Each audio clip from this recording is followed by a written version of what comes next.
Hello and welcome. I'm Manish Anand, and today we have a very important show. Germany, for the first time, has come out with a strategy paper on China. And that's a big event because the way the fluid world order is witnessing a changing equation with China, where things are really changing on a very fast pace, and India has a lot of stakes in the developments. Joining us is Ambassador Shashank, India's former foreign secretary. He's a China expert and he's an erudite person who has a lot of insight in the world affairs. We have a few more guests. Mr. D.K. Singh, he's the Joint Secretary in the Government of India. And Mr. Anand Mishra, he is the political editor. He was previously heading the Deccan Herald in Delhi office, and from Monday he would be heading a prominent news magazine. I will not be disclosing the name right now. So, Ambassador Shashank, to begin with you, and the guests can also ask questions with Ambassador. Ambassador Shashank, how do you look the development that Germany has come out with the strategy paper on China for the first time? Yes, I see it as a very important occasion because Germany is feeling pressures from three angles. Number one, US, because NATO is becoming most important organization among the Western countries. And especially after the Brexit, UK has joined more with USA and AUKUS. We have seen that also that in Asia, they are trying to come through this trilateral partnership. Secondly, the Ukraine war, Germany, like France, they feel that this war should be contained as far as possible within Ukraine. If can be resolved peacefully, nothing like it. But if it is not resolved peacefully, if it extends towards the western part, then Germany will get directly affected. And two world wars took place with Germany's involvement. They would very much like to make their position on foreign policy issues very clear, so that there is no, Germans are that way always very rule bound and very meticulous. Once they decide, then they try to implement things, and they take a long time in coming out with their policy positions. Third issue is, of course, that Western countries, they are trying to decouple from China. The Americans, who have been hacking everyone else's cyber activities, are now feeling afraid that apart from Russia, which was, they were saying at the last elections that Russians were trying to hack the Democratic Party's things in favor of Trump. Now they are saying that Chinese have been hacking into the American systems and the political parties. There were some, if you remember, there were some cases in San Francisco where the Chinese were pushed by them, and there was this wolf diplomats situation where the Chinese diplomats have been talking very rudely to the Westerners. But we see that with China, that there is so much of involvement on technical side, on economic side, that if the West can hurt China, the Chinese can equally hurt the West. And especially if the field of play is in Asia, particularly in the Pacific, Chinese are very strong there. As far as the Indo-Pacific is concerned, that would include the Indian Ocean also. And so there, India is now trying to build up with France and all that, because French have their own Indian Ocean territories and their own bases in the Indian Ocean. Americans are more concerned about the Pacific. As far as the Indian Ocean is concerned, they are happily sitting on Diego Garcia, from where they can send their B-52s and other bombers all over. And I was based, if you remember, in the early 70s, I was based in Hanoi, and I was under the B-52 bombing in 1972, November, October, when the planes were flying from Diego Garcia and coming over Hanoi, and about 20,000 people were dying every day there. So anyway, so I think this is the situation, that these three reasons have made it necessary for Germany to come up with a position paper. And France has been talking about a European defense force, and they have been increasing. I think they have increased by their defense budget by about 40% in the last 1 year, and they want to do it over the next 3-4 years also. Germany will be under great pressure to do something like this. They are sending their equipment, their tanks to Ukraine, but they also know that firstly, they have to make sure that Chinese and Russians don't join hands completely. So if you remember that Macron and Scholz, they visited China and tried to explain to them that their position is a little different from the American position. And so that we have to keep in mind. And I think Germans have tried to bring about that nuance into it. But they just, for the first time, I think any Western country has said that their one China policy would be based on the Chinese conduct with regard to Western positions on Taiwan and other issues, whether Xinjiang or Tibet and others. So I think that is very important. And India will be affected directly by all this. So I think I will come to India later on, but this is the general position which I feel. If you could kindly pose some questions, then it will make it more, Indeed. I will be able to be more specific. Indeed. You have given a broad overview and the background to the run up to the situation where Germany had to come out with a strategy paper. One thing I particularly noticed that one China policy that Germany is talking about in the strategy paper is now conditional, that China has to stick with peaceful means. And if there is any violence resorted to, then there would be appropriate adjustments by Germany. That is true. That is something which perhaps Germans have been told by the Chinese, that the merger with Taiwan would be peaceful. And so therefore they have easily put it in their position paper. So they know that they will be able to satisfy the Americans, and at the same time they will be able to send a signal to the Chinese that they would not go well beyond a certain kind of a red line, which Chinese might have told them already. Shashank, very big focus in the paper is on economic rivalry. And the paper is very bluntly talking about the German companies not being allowed to participate in the government procurement in China, that there is an adverse trade-off reference for the German companies. And Germany accepts the challenge of the rivalry with China. And China is also making it very clear that it is reducing the dependency on the other countries.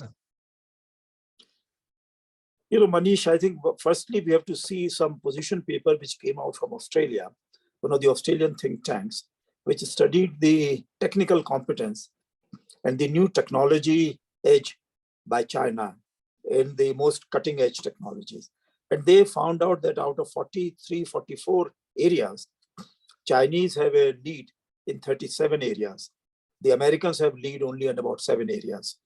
And therefore, this general media pressure where they say that, okay, Chinese have been stealing technology from the West, and if we can somehow block that, then they would be totally blocked and would not be able to move forward. Now, the point is that this may be an alarmist kind of a position, but the fact is that Chinese have made, in the modern technology, in the artificial intelligence and quantum computing, in the 5G and even 6G progress, they have made tremendous advances. And if you remember that Germans had come up, had helped them in the Maglev railway line, but Germans did it only about a few kilometers, where the Chinese have been able to link 2 major cities with the Maglev. And now they are trying to do many more cities. So Chinese are very focused people. They suffered tremendously, like the Indians suffered under the extraterritorial rights which were acquired by the Western countries in China. India was, of course, turned into a colonial territory, and India had sent opium. Indians themselves suffered tremendously, which perhaps we must tell the Chinese that it is not that the Indians were enjoying sending opium to China on behalf of the British. Actually, the Indians who used to be quite dependent on the local communities, setting up partly opium on the border fences and the food grains and the other things. So they were able to help each other out. And most of the Indian villages and the rural communities were self-sufficient. The British made sure that they would be producing only cash crops. So they were all banned from doing any food crops, anything to help anyone else, and everything was controlled through various checks and balances, which we continued. If you remember, even in the 60s, 70s, we used to have the various kind of controls in moving food grains from one state to the other. So we had followed the British traditions even much longer after our independence. So therefore, we were sending, and the two opium wars which were fought between the West and between British and the Chinese were on this issue. Therefore, while we want to make friends with the West, there's no doubt about it. We must make friends with them. Chinese themselves have done it, and they really cut off their links with Russia at a time. And I know that many, I mean, you would be knowing many more communists than I know, but the communist people that I knew, they said, look, once we fight with other communists, there are no holds barred. We'll destroy them totally. And therefore, the West used China, and China was willing partner with the West to destroy Soviet Union. And therefore, they wanted a help from the West in getting modern technologies. And if you remember that the West came up with this formula, which are very, I would say, they knew that it was not correct. But it was a formula which they gave that China will become like a Western country if they economically develop, and then they will be obliged to become more democratic, more liberal-minded, and that will be like Taiwan and China would be more or less like this and would have good relations. And if you remember that this Fukuyama was talking about the end of history after the Cold War was over, that now West has won and everything is over. Any other country which comes up will be like a carbon copy of the West. And if you remember Huntington's Clash of Civilization theory, in 1996, he had produced this from the Harvard, saying that henceforth, no technology to any other country unless they become a carbon copy of the West. But in order to destroy the Soviet Union, they gave everything to China. Now, this is all changing. And so India has to move within these kind of lines that India will be pressurized to become a carbon copy of the West. What does that mean? Firstly, signing agreements with the West on technology, NATO type of agreements. When they offer you NATO plus, there are a lot of agreements on defense which you have to sign and allow them free entry into all your defense installations. And even on the field level, the Russians perhaps never bothered. Maybe they did not even have that much of manpower. So they would perhaps get your end user agreements. They would try to go up to the brigadier level, but not below that. But Americans will go to the major and captain's level and try to see that you are following their instructions. This must be going on in France and Germany. I remember a French Socialist Party person, member of European Parliament, came to Delhi and he said, look, it's no longer an alliance. An order is issued from the NATO leader and everyone has to follow. Of course, we try to make it very nicely that we are all agreeing to it and all that. So Germany, we have to learn from Germany and France in these matters, that while they can talk about all these things, but they give an impression to the Chinese that they're not totally 100% with the NATO policies or the American policies, and they would be willing to find some via media so that peace remains peaceful and the German technologies, German companies are allowed an entry into China.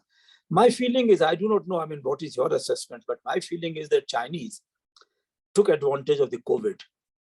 Now, it is still an open point whether COVID was started by China or by the American private sector, because most of the work going on in Wuhan laboratories was being done by the Western companies. Like they were also involving some of the Indian companies, also Indian laboratories also, and that was talked about. And I think the Tatas were then given a rap on the knuckles not to do things without approval or without knowledge of the Indian government when they go and tie up these research agreements with the foreign company. So I think I have a feeling that last 3 years they blocked the whole of China. And they asked everybody to leave. They're continuing on that. And now that the Americans, and if you remember that there were these various research papers which came out in China saying that they have studied the democratic research papers, the Republican research papers, that they've come to an agreement, that both sides have come to an agreement that China is to be treated as an adversary. And this is the message which is coming down the line to the European countries also. So Europeans are very disturbed about it. Firstly, that the Russians have been pressurized. They have been given a lot of promises every time that NATO will not go too close to the Russian borders. But now they have decided that this gas oil company is trying to become a superpower. So they will just finish that off. And Germans have suffered tremendously. They were the ones who paid partly for the Nord Stream 1 and Nord Stream 2. Now they're suffering on that side. They're suffering from the Chinese pushing out all the Western companies. And Chinese perhaps feel that they don't need to have the Western companies there right now. And if you see that the body language of Blinken and Yellen, and let's say even Macron, when Macron went with the European Union president, the European Union president was talking more like a NATO ally, the American language, and got a mouthful from the Chinese leadership. Whereas Macron was trying to be too polite. And then when we saw Blinken, his body language is also being seen by the Chinese experts that he was trying to go as low as possible towards the Chinese leadership. And the American game is somehow or the other to open their defense installations to set up partnerships with any defense side in China, because their defense people are the most energetic ones. Once they enter any country, then they would like to find partners and their own team colleagues, so that they can then enter that country. Chinese are quite sure in their mind that they, by 2049, if they have said that they would like to become #1 country in the world. I must also share with my own experience of East Asia, and having talked to the Chinese leaders also, that Chinese have told me repeatedly that if they have any respect for any country or any people, that's for India. And if India wants to come on its own, they will respect India. But if India comes as a proxy of the Americans or the West, which it had done in the past, then of course things will be different. And so we are also trying to move in between that position, that we were the, let's say, the gurus for most of East Asia. We were the gurus for the West, which they have forgotten. And Modi ji is trying again and again to talk about Vishwa Guru, but I think that's a long way off. But East Asian countries are willing to talk, at least in the private levels, that they are totally agreeing to this kind of a respect for Indians. Chinese have been saying that whatever they are doing, martial arts, they're only carbon copy of Kalaripattu from India. And the Indian masters had gone to China to teach them this. The British had, of course, banned everything in India. They said no martial arts in India. So we forgot about all that. But Chinese have respected. So, and Germans, I will tell you one thing.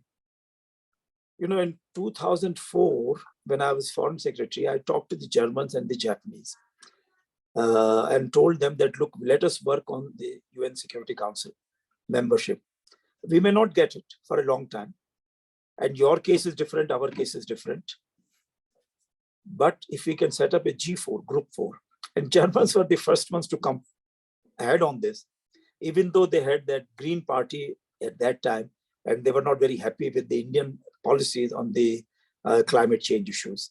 But anyway, they agreed, and then I could use that with the Japanese. I said, look, Japanese, you are so afraid of Pakistan, so afraid of China that you don't want to come in partnership with India in G4. So the Japanese ambassador told me, he's still a good friend of mine, that he would definitely report it to his government, that Indians feel that Japanese are really too timid.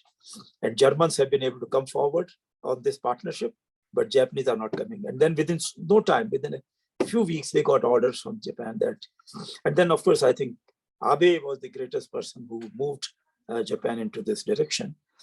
So I think this is the situation.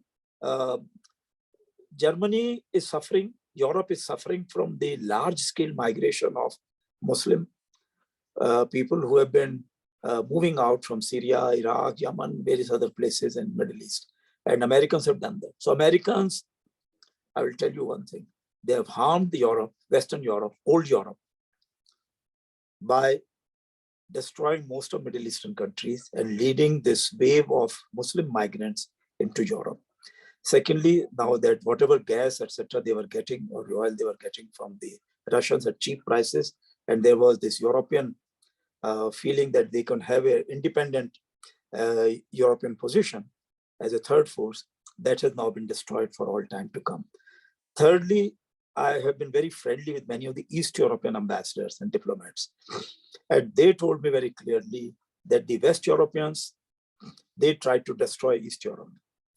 And therefore, they have agreed to give their best bases to America so that the Americans and Central Europe and East Europe will come together, and West Europe will then be brought into a lower position because they have been the old colonial powers. And now the time is coming in future when they should be brought to their knees. And I can tell you one more thing, finally, among ourselves. The American ambassador, when I was foreign secretary, told me very clearly that in future, only 3 countries will count: USA, India, and China. Please forget about all these West European countries. They count for nothing. And we would very much like India and USA to be together so that we can try to delay the march of China to higher levels. And we are afraid that you should not join hands with China. Then it will become very difficult for us. But anyway, I think these are the things which I wanted to share with all of you, because you are very senior journalists and you understand all these things much better. Indeed. Ambassador Shashank, let me bring in Mr. Singh in the discussion. Mr. Singh, and after that, Mr. Mishra.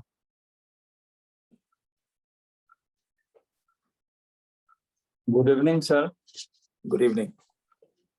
As per my understanding, the conduct of nation in international relations are governed also by the concept of nation about itself, the idea the nation, a country have about itself. For example, China always considered itself as a middle kingdom. Considering that point, China has a definite plan in Asia to establish its position in Asia. And India also wants to regain its position, not assert its position. And again, the idea of ancient kingdom and we were the great country, that is the governing philosophy of India right now. I don't know what is the governing philosophy of countries in Europe, but I guess that in Europe, the blame of Second World War and First World War is still weigh heavily on Germany.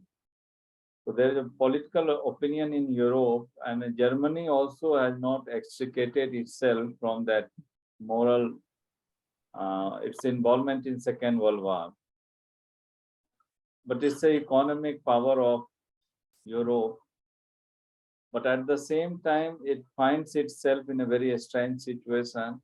It does not feel totally allied with the other country of Europe in European affairs.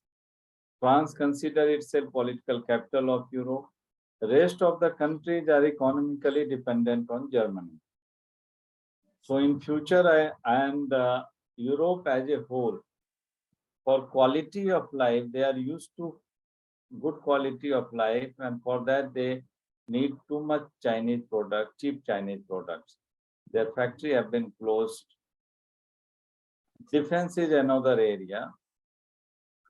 So in that situation, when the Chinese have made it clear that they cannot wait for Taiwan for long, the unification of China, one China, has to materialize as soon as possible. And certainly Arunachal Pradesh also is a part of Chinese things, and they are serious about. And India has also acknowledged its position, so it is trying to make in India and partnership. For example, India failed to develop jet engine despite long long effort in that direction. They have certain know-how secrecy regarding metallurgical components and all that. So India finally had to strike deal with both France and America to get develop jet engine. So defense cooperation is a part of. So if anything happens in China, if anything happens, and we know that Pakistan, it's very anything difficult to predict anything in Pakistan. So our position is getting vulnerable day by day. So how you look into that? American dependency has not been proven. No country of Europe feels so much allied with except Great Britain with the American what I see. Great Britain or England, what we call, they feel closer to America rather than other countries of Europe. They are always suspicious of American national interest. So in that situation, how you see that in future, how the things will evolve in future? Because if any great change take place, maybe Europe is for next two centuries is shadowed the significance of Europe, maybe 200-300 years. And a new equation will emerge that will govern the world affairs for next 200-300 years. So in that delicate situation, how you find the Indian emergence of India in future? Yeah. Well, Germans, of course, have the great industrial base, and they're very meticulous, very hardworking people. Of course, Germans lost a lot of manpower in the Second World War, and they imported almost 2 million Turkish workers as gastarbeiters in their factories. But you must also see that most of the German companies were then controlled by the Americans. So Americans have control over most of the German economy, but they have not changed the names of the companies. Companies' names remain German. The management is German, but basically money has been given to them by America. So the Americans control them. So therefore, one can say that Germany is not a fully independent country. Germany and Italy both have to host very large number of American troops in their country. And though there are American bases in other European countries also, but I have seen the kind of exercises which are done by the American Air Force in Germany and Italy by flying their planes very, very low on the civilian areas. That is not done in the other Western capitals, because those were the allies. Germans and Italians were the enemies in Second World War. So that feeling still remains very strongly in Germany and Italy, that they are always like slaves for the Americans. And for the other West Europeans, they are really to provide as much production, as much manufacturing as can be done, and sell it to the other European countries, because they're all interlinked. The second part is that the British, of course, have always been saying that they are the American fifth column in European Union. And they will be the best friends, and they will do everything on behalf of America. The same way as the Pakistanis have been telling the Americans that they will do everything on behalf of the Americans in the Islamic world. Now they must be telling something similar to the Chinese. But anyway, so therefore the British have been saying that, and Kissinger has written in his book that this was all wrong. They were just trying to deceive the Americans, because the Americans have direct links with most of the European countries. And therefore, they have their own assessments. Now, of course, the British have moved out of the European Union for various reasons. Above everything else, because France, you are quite right, that France is the political capital of Western Europe. Germany can be the economic hub, but nothing more than that. So we have to keep that in mind, that Germans are willing to they are willing to supply technologies to countries like India and Korea in Asia, because they feel that these countries can come up. And I've spoken to many Koreans also. They said, look, the technologies which are denied to them by their Western other partners, Germans are willing to give it to them. Japanese are willing to give it to them. And they are quite willing to give it to the Indians. So this is the kind of a thing which goes on at the back of you have to go into the minds of these people. That these minds of the people, that the Germans feel, Japanese feel, that if the Americans even look in their direction, they start trembling. The Japanese ambassadors told me several times, they said, look, how do you talk back to the Americans like this? We cannot talk back at all to the Americans. We are so afraid of them because they use their nuclear weapon on us. And there are these American soldiers and bases in Japan. Of course, they've been very clever. They have kept most of them in Okinawa, which is a territory which was acquired from China by the Japanese. In Korea also, again, they have about 27,000 American troops. And wherever the American troops go, they're not subject to any local laws. They're subject to only the American laws. And that is an agreement, what they call SOFA, Status of Forces Agreement. I'm quite sure that most of you know that under the Status of Forces Agreement, any misdemeanor done by the American soldiers has to be judged by the American judges, by the American army. And normally they are let off. In Korea, I've seen so many people of rapes, and Japan have heard about that, and they are all let off. And so there is a great amount of basic feeling among these people. So they're willing to exchange technology at some levels, like the Israelis and the Jews, wherever they are, whether they are in America, they are in Russia, or wherever, they are willing to exchange technology among the Jews and with the people, countries like India, because they say that, look, we have respect for you. In future, we want India to become a big country. And Chinese, whether rightly or wrongly, you are of course saying that the Chinese have the middle kingdom mentality. But Chinese have been telling us that, look, your economy is 1/5 of our economy. And you want to say that China and India are equal. And so you have to come forward and try to create a situation whereby Chinese feel threatened in some way. They said, please don't do that. You want to increase your defense capability? Of course, you increase your defense capability. But don't put the American troops on the Chinese borders in India. And whenever earlier agreements had taken place, and all these talks at the personal envoy level of the prime ministers and the Chinese leadership took place, I can share up to this much, that they had said that on all the other areas, we are willing to come to an agreement with you on whatever you want. The public occupied areas, where large population centers are there, we will not change them. Tawang is the only case where we have to come to an agreement, and we can leave it for next few decades. In the meantime, we continue to grow as independent economic powers, political powers, but without hurting each other's interest directly. And then we will see, once you come up to the same level, then we have a feeling. The Chinese used to say that they have a feeling that ultimately China and India, being nations, being hardworking people, they would be able to become higher economic powers than the West. Because the West want to have their wine in the afternoon, they want to have 2 or 3 hours of their lunch break, and they don't want to work on weekends. Weekend is easy.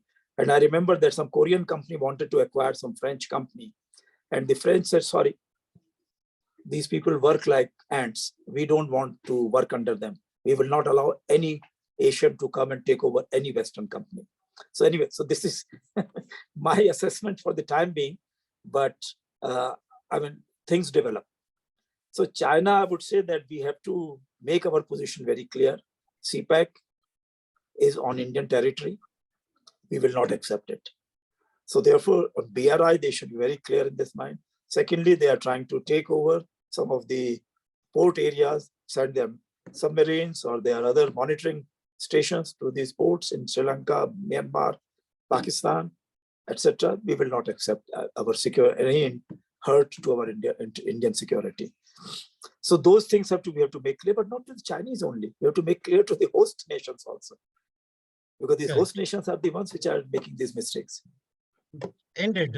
Ambassador Shashank, we have very important questions yet to be taken up in the context of India and China relations. And we are joined also by Mayank Singh. He is India's foremost defense correspondent working currently with the New Indian Express. But we have the time limit with this. So we'll be ending the first part and right away I will send the link. And with 2 minutes gap, we can start the discussion again. So I'm ending the discussion right away here. And within 2 minutes, we'll start again. Okay. Thank Okay. you so much, sir. Thank you. Thank you. Thank you very much.